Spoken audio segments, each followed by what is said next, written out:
Hey guys, welcome back to this channel, and in this video I'm gonna show you the tricks using the Hanzo hero that few people know about. So without any further ado, let's get started! First, so that the duration of Hanzo ulti skill is long, there must be a lot of red energy. The way to make it full red energy is to cast the ultimate skill and then cancel it.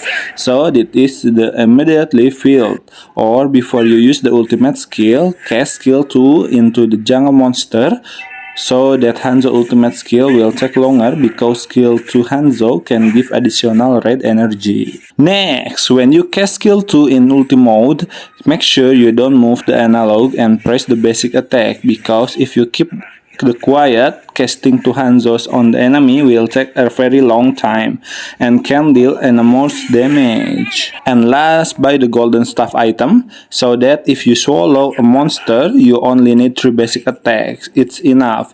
Besides that, when the skill is in ulti mode, when you attack an enemy, you can immediately impale it. So here it is. I hope this video was helpful for you guys. Don't forget to like, comment, and share, and also subscribe to this channel if you haven't done that already. And if you have questions, just leave it in the comment section down below, and I'll try my best to answer them all for you guys. And if you found this video helpful, please click the thanks button above the description box below. Thank you so much for watching, and bye!